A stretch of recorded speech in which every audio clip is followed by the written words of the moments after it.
¿Cómo están ustedes? Hoy, este fin de semana, en esta entrevista a fondo, no vamos a llevar ningún político, sino que igual como hicimos el fin de semana pasado, que trajimos a la fiscal jefe regional de Valparaíso. Hoy día qué mejor que traer al presidente del Colegio de Abogados, Alejandro Gómez, también presidente del Rotary Club de Valparaíso, el más antiguo de Chile, que este año va a ser el presidente él cuando cumplan 100 años. Alejandro Gómez, ¿cómo está usted? Muchas gracias, don Rodrigo, muy agradecido por la invitación, un saludo fraterno a todos los televidentes y muchas gracias por recordar a dos instituciones que para mí son muy importantes, ambas decanas, ¿no? El decano de los colegios de abogados de Chile y el decano de los clubes rotarios también en Chile. Valparaíso, ciudad de instituciones centenarias y fundadoras. Usted sacó el voto de Arturo Prat ahí, ¿no? Claro, sin duda. El Rotary también el mío. Esta semana han pasado cosas y yo quiero conversar con usted porque la gente no es muy versada en el derecho, digamos, las cosas como son. No solamente no es muy versada en el derecho, pese a que al chileno le gusta mucho las normas y dárselas de que conoce los reglamentos, etcétera, para poder saltárselos, por supuesto. Pero, porque el dicho ese, echa la ley, echa la maula, el chileno, echa la trampa.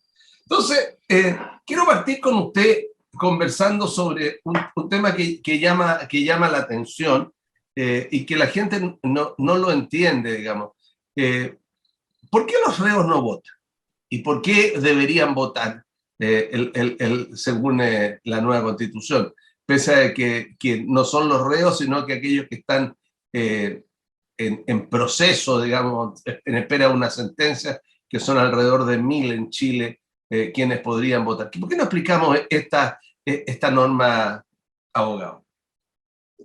Bien, Rodrigo. Lo que pasa es que, para que la gente entienda, el hecho de que una persona esté privada de libertad, obviamente por una sentencia judicial, no significa necesariamente que esa persona deja de ser ciudadano, ¿no? Y lo que acontece es que en realidad las personas privadas de libertad, por regla general, tienen y mantienen sus derechos de ciudadanía. Lo que acontecía es que dependiendo del tipo de pena, si esta es mayor a pena aflictiva, es decir, superior a 3 años y un día, esas personas automáticamente, como una pena accesoria, quedaban impedidas de participar en los procesos electorales. Pero las personas que estaban privadas de libertad fuera de ese rango mantenían ese derecho. Lo que acontecía es que como los locales de votación se encuentran en lugares diferentes a la cárcel pública o a las cárceles, ellos no tenían la posibilidad de ir a votar. Y lo que se está planteando, y en este proceso sí van a tener esa posibilidad, es que en los mismos recintos penitenciarios, las personas que están habilitadas a votar puedan votar dentro del recinto. Ahora, lo que tengo entendido, de acuerdo a lo informado por Gendarmería, no todos la población penal que eventualmente podía ejercer ese derecho lo solicitó, sino un porcentaje bastante... Lo solicitaron 1000 personas. Así es. Claro. Y obviamente hay muchas más de 1000 personas privadas de libertad en nuestro país. De los cuales hay ciento y tantas que están fuera, que están en estos sistemas itinerantes, quizás. Alternativos, claro. Ahora, ¿cómo ve usted el punto de vista de un abogado, digamos? ¿Qué pasa cuando cambia la Constitución? Es decir, hay que estudiar todo de nuevo, van a empezar a cambiar las leyes, van a tener que entrar a la escuela de Derecho, ¿no? Todos los abogados. Bueno, el profesor Couture, un gran procesalista uruguayo, uno de los juristas más destacados de Latinoamérica, decía que un abogado nunca debía dejar de estudiar, porque cada vez que acontecía eso, dejaba de ser un poco abogado. Y en el sentido, nosotros los que estudiamos y amamos esta profesión, estamos inmersos a que constantemente nos cambien la normativa. Piensa en el derecho tributario, piensa en el derecho del trabajo, que constantemente, todos los años, vemos modificaciones a los cuerpos normativos. Ahora, sin duda, modificar la Constitución es una, por así decirlo, una cirugía mayor, porque además el proyecto de nueva Constitución modifica en muchos aspectos instituciones que nosotros, que nacimos después del año 73, no conocíamos de otra manera, sino por la Constitución del 80 con sus modificaciones. Por lo cual, efectivamente, yo creo que cualquier abogado que se preste de tal, necesariamente, de aprobarse esta nueva Constitución, necesariamente va a tener que... No solamente si se aprueba, porque también si se rechaza y viene un nuevo proceso constituyente de alguna manera, siempre va además la cantidad de adecuaciones o cosas que van a venir en uno u otro lado son complejas. Ahora, hoy día los abogados, señor Gómez, hoy día los abogados es una profesión que se ha masificado. Yo me recuerdo cuando yo estaba en el colegio, allá por la época de Mari Castaña, ya, así como... Las culebras con chaleco. Claro, yo me recuerdo de haber ido con mi padre, que me llevó a conocer lo que era y atender a un detenido, la sección de detenido en calle Buenos Aires, en Valparaíso. Y conocí los tribunales, además con mi madre, donde está el colegio de abogados funcional, al lado del consultorio jurídico gratuito. Hoy día es un servicio distinto. Pero en ese momento los abogados eran muy pocos. Hoy día la dimensión de la profesión, digamos, y la cantidad de escuelas de derecho garantiza para el ciudadano chileno de que toda persona que tenga un cartón de abogado que se lo haya entregado a la Corte Suprema está realmente habilitado para defenderlo. Me parece que lo que tú planteas es algo muy interesante que nosotros como Colegio de Abogados y los restos de los colegios de abogados en Chile hemos planteado y discutido. Y esto hay que entenderlo también en su debido contexto.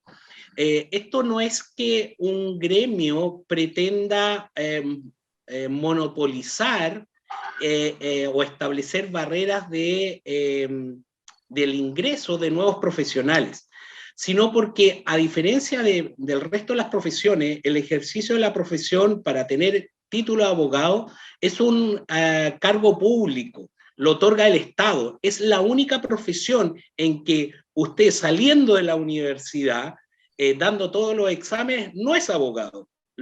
El título de abogado lo da la Corte Suprema. Y en ese sentido hay una fe pública depositada sobre cada uno de los abogados, en el sentido de que efectivamente esos colegas tienen las competencias y los conocimientos para defender y proteger a las personas que representan.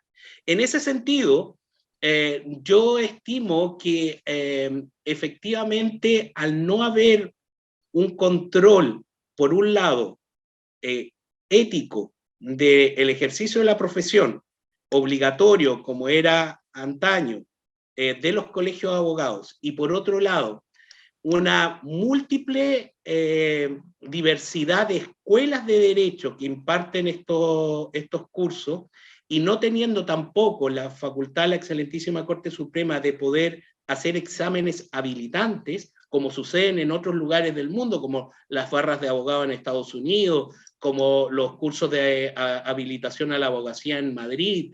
Es un problema que yo creo que tenemos que abordar como sociedad. Ahora,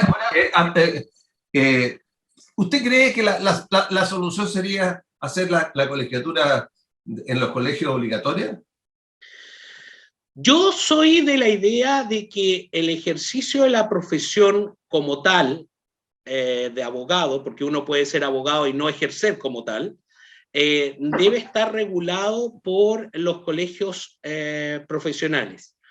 el control ético de esa área debe y debería estar sometido a los colegios de abogados, principalmente porque además, primero, son juzgados por los mismos estándares para todos desde el punto de vista técnico.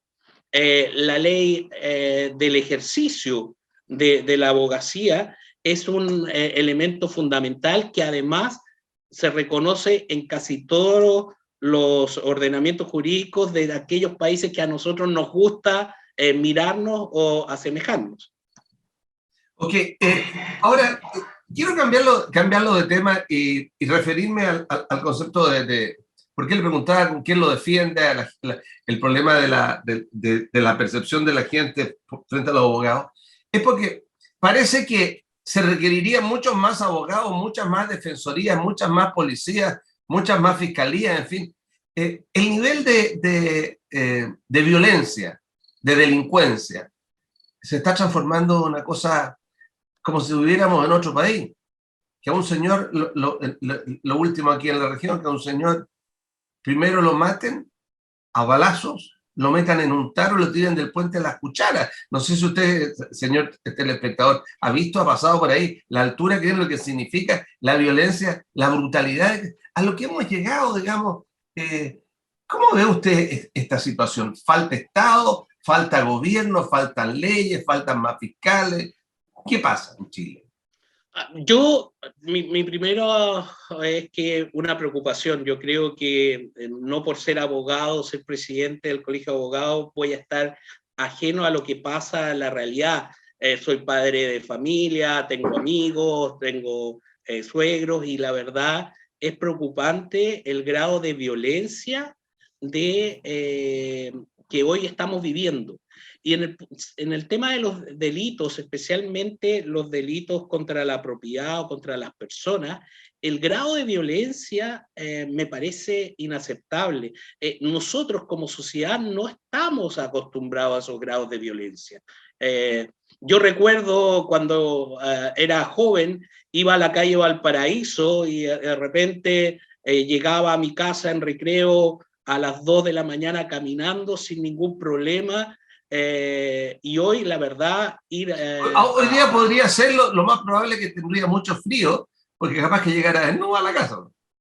Claro, aparte de mi calvicie. Claro, porque el nivel de delincuencia no permite, no solo en Viña, en cualquier ciudad de la región y de Chile, el tema se ha puesto tremendamente complejo. Ahora, ¿usted cree que la solución está por eso voy a preguntar, por subir las penas, tener más fiscales? ¿Qué solución tiene esto?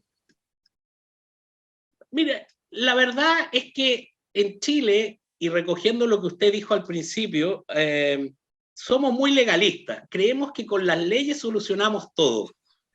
Y a veces eso no es suficiente. Yo creo que esto hay que abordarlo en su conjunto. Por un lado, las policías.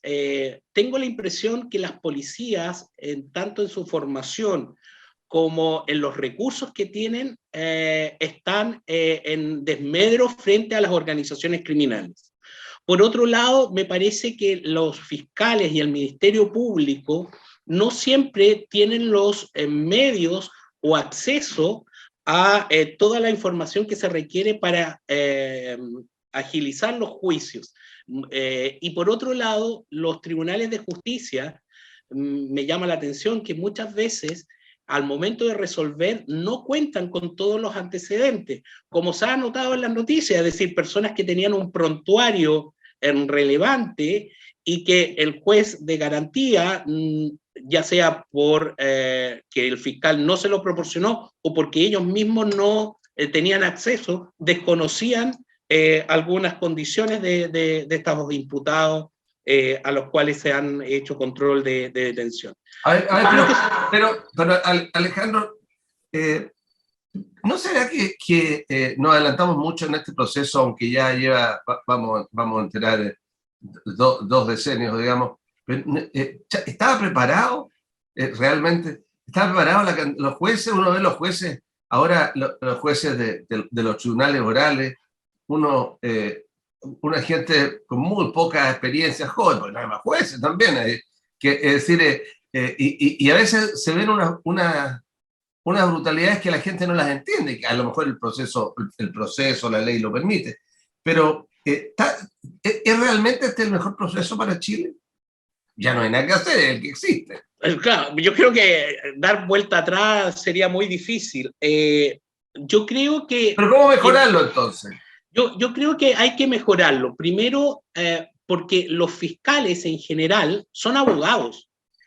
A nosotros en las escuelas de derecho nadie nos enseñó a investigar.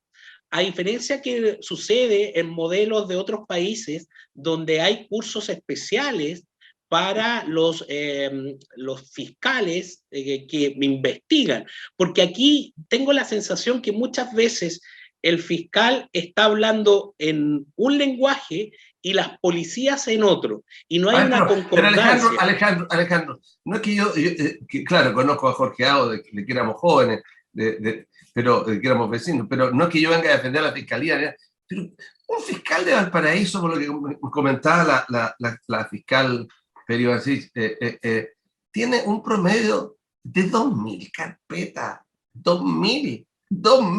¿Y cómo es casi imposible pensar de que con esa cantidad, digamos, se puede llegar al fondo en la persecución?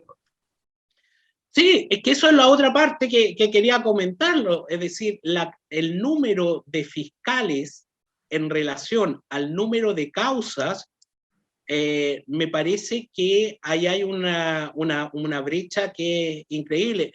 Piensa, Rodrigo, en lo que sucede, no en Valparaíso, en Viña, que hay un gran número de fiscales, no suficiente, pero piensa en localidades más pequeñas, Quintero, Limache. Hay 70 fiscales para la región, 71 con la fiscal, 71 para toda la región. Claro, y entonces hay comunas en que un fiscal las hace todas, pero ese fiscal también tiene que descansar, tiene que meditar, pensar, analizar, estudiar. Entonces, la verdad yo creo que efectivamente, no obstante que de las reformas que lleva nuestro proceso, nuestro ordenamiento, la laboral, la de familia, es sin duda la penal la que ha tenido mayor atribuciones económicas, han tenido mayores aportes, pero yo creo que son insuficientes. Ahora, nos queda poco tiempo, nos quedan no más de 10 minutos, y quiero preguntarle también del Rotary antes de terminar, que la gente que nos ve, cuando la gente tiene un abogado, ¿qué es lo que le puede cobrar el abogado? ¿Cómo se calcula? ¿Por qué no explica usted las tarifas que tienen los colegiados o lo que, porque con esta libertad y tantos abogados le pueden cobrar desde $1 hasta 1.000 millones, pues dependiendo de lo que se trate? Sí, a ver, lo que pasa es que desde que los colegios de abogados dejaron de tener el carácter de derecho público, ya no existe un arancel obligatorio para los colegios de abogados y menos para los abogados. Sin embargo, nuestro colegio mantiene un arancel que lo pueden revisar en nuestra página web o consultarlo en nuestra sede, donde nosotros hacemos una propuesta, motivamos a nuestros asociados a cobrar ciertas tarifas en base al tipo o cuantía del asunto. Pero no son obligatorias. De hecho, si fueran obligatorias, eventualmente podría la Fiscalía Nacional Económica acusarnos de alguna colusión, como sucedió con algunos grupos de médicos. Y esa es una de las razones también por la cual creemos que para el control debido de, por ejemplo, de las tarifas que se cobran, los colegios de abogados tienen un rol protagónico o importante para eso. Ahora, lo que sí yo le diría a la ciudadanía, que nunca confíe de un abogado que le asegure que su juicio lo va a ganar, porque eso no es posible, señor, señora. Ningún abogado que se preste de tal le puede asegurar un resultado, porque no depende de él. Él podrá utilizar las mayores habilidades para obtener un buen resultado, pero no depende de él, depende de un juez, que es un tercero imparcial, de lo que acontece en el juicio, de los pruebas que se vierten y de los criterios. Ok, en estos últimos corolario final, un poquito más de 5 minutos, cuéntenos a la gente un poco del Rotary. ¿Qué es lo que es el Rotary? ¿Para qué sirve? ¿Son un grupo de caballeros que se vienen juntando en Valparaíso desde que la primera vez se juntaron en Calle Serrano hace 90 y tantos años? ¿Qué son? ¿Qué sirve? ¿Qué han hecho? ¿Qué hacen? Bueno, el Rotary Club de Valparaíso y en general el rotarismo en Chile ha contribuido importantemente a diferentes aspectos, porque primero yo quisiera sacar mitos, ¿no? Primero, no es solo un grupo de caballeros, porque también hay damas, no es solo un grupo de amigotes que se juntan a comer o a jugar dominó, sino lo que buscan es cómo a través de las diferentes profesiones, a diferentes oficios, poder colaborar con la sociedad. Nosotros estamos inmersos en nuestra sociedad. Si, Rodrigo, si la gente viera, por ejemplo, la gran cantidad de obras de contribución social que hace los Rotarios en Chile y concretamente en Valparaíso, se sorprenderían. Hemos tenido dentro de nuestros socios a personajes importantes de la sociedad que han contribuido a ella, hospitales, centros de atención, con las bibliotecas en sectores populares, preocupación por la ecología, preocupación por los jóvenes. Es realmente un grupo de buenas personas que buscan a través del servicio a los demás fomentar la majestad, la solidaridad y por sobre todo la paz. Y efectivamente nuestro club ha tenido grandes personajes de la historia porteña, alcaldes, gobernadores, regidores, intendentes, directores de hospital, Adolfo Ibáñez, por ejemplo, un gran comerciante que además fundó a través de su familia una universidad, han sido presidentes de nuestro club. Y lo que buscamos en este centenario es revitalizar justamente aquello, el compromiso que tiene Rotary con la sociedad civil, el compromiso que tiene con nuestra ciudad, Valparaíso, para poder entre todos, sin exclusión de nadie, poder hacer que nuestra ciudad vuelva a ser la perla del Pacífico de antaño. Ahora, el Rotary y los jóvenes. Cuénteme, ¿qué espacio tienen los jóvenes en Rotary? Bueno, Rotary tiene diferentes posibilidades de actuar y uno de ellos es de los jóvenes.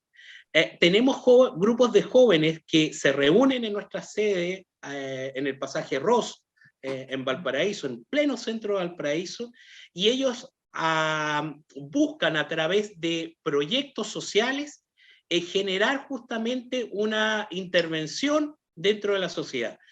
Actividades como cooperación a escuelas, a liceos, organización de actividades ecológicas, mantenimiento de áreas verdes, proyectos de alfabetización digital.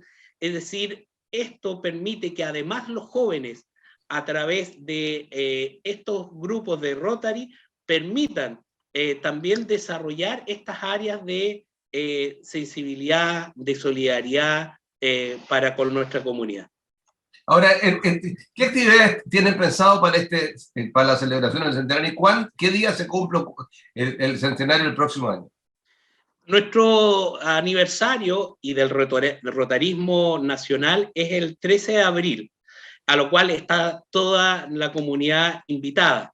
Y tenemos un sinnúmero de actividades deportivas, actividades culturales, sociales. Tenemos, por ejemplo, un proyecto que es construir un arco de la paz, un arco donde esté representado y abierto a la comunidad, que además de ser un objeto de atractivo para Valparaíso, puede ser un punto de encuentro para la sociedad civil, en torno a este sentido de que entre las personas podemos colaborar a construir la paz. En marzo del próximo año tenemos organizado un gran seminario de instituciones fundadoras y centenarias en Valparaíso, y cómo estas instituciones colaboraron en lo que es Valparaíso y lo que es la identidad de nuestro país. Bueno, muchas gracias a Alejandro Gómez por esta entrevista, esta conversación sobre el Colegio de Abogados, las leyes y el Rotary. Muy buena su recomendación, además de que la gente no crea que por tener un abogado siempre va a ganar, también se puede perder. Muchas gracias por tenerlo aquí. Muchas gracias, Rodrigo. Un abrazo fraterno para todos nuestros televidentes. Bueno, y a usted que nos está mirando, él es un hombre que es joven, pero que dirige dos de las entidades más antiguas de la región del país, de Valparaíso, el Rotary Club de Valparaíso, el Colegio de Abogados de Chile, más antiguo en su especialidad. Que estén ustedes muy bien.